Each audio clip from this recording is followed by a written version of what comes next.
KS Entertainment Cartoons।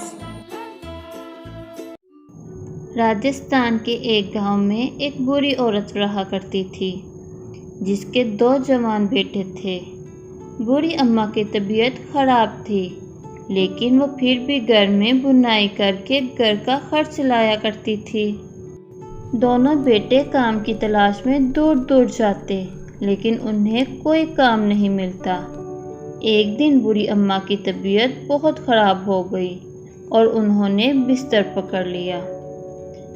कुछ दिनों बाद वो बुरी अम्मा नहीं रही और अब दोनों बेटे बेसहारा हो गए। अम्मा की 13वीं पर उनकी बहन बच्चों से मिलने आई और बहुत रोई। बच्चे भी अपनी मासी को देखकर बहुत रोए। फिर जब मासी के जाने का वक्त आया तो उसने अपने थैले से 2 छोटे छोटे बक्से निकाले और दोनों को एक एक दिया।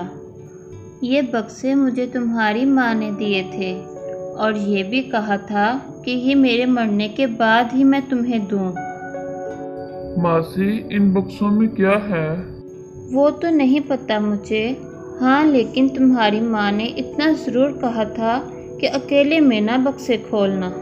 मासी के जाने के बाद दोनों ने अपना अपना बक्सा खोला।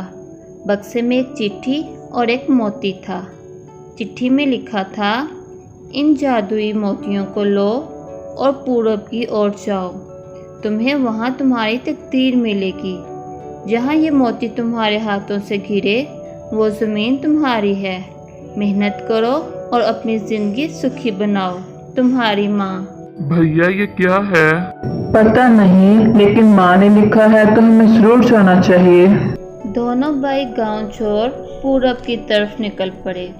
दोनों ने जंगल पार किया, नदी पार की और अब दोनों एक ज़मीन के पास पहुँचे और राकेश के हाथ से मोती ज़मीन पर जा गिरा और फौरन एक बहुत बड़े ज़मीन के टुकड़े के आसपास पत्थरों की एक दीवार सी बन गई। राकेश ये देख बहुत खुश हुआ। अरे वाह, ये जमीन मेरी है। इतनी जरखेज, मेरी तो किस्मत ही खुल गई।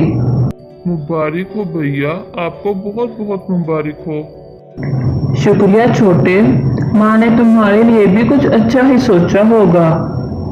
हाँ भैया, मैं अपना सफर जारी रखता हूँ। रमेश ने अपना सफ़र जारी रखा। वो दिन रात चलता रहा। चल चलकर उसके पैर थक चुके थे और पैरों पर छाले आ गए थे। जब उसके पैरों ने उसका साथ छोड़ दिया तब वो रोने लगा।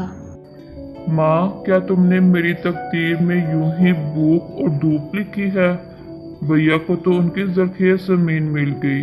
क्या मेरे लिए आपके पास कुछ नहीं है? लेकिन फिर भी उसने हौसला नहीं हारा और चलता रहा। रमेश को और कई दिन सफ़र करना पड़ा। कई रेगिस्तान और जंगल पार करके वो एक पहाड़ पर पहुंच गया।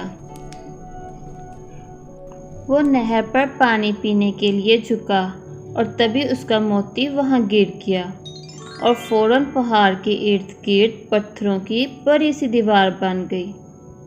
रमेश ये देखकर हैरान रह गया। वो सोच भी नहीं सकता था कि उसके पास भी इतनी बड़ी ज़मीन होगी। शुक्रिया माँ, तुम्हारा बहुत बहुत शुक्रिया। रमेश दिल ही दिल में बहुत खुश हो रहा था। रमेश ने वहाँ खुदाई शुरू की। वहाँ ज़मीन के अंदर जगह जगह सोना था।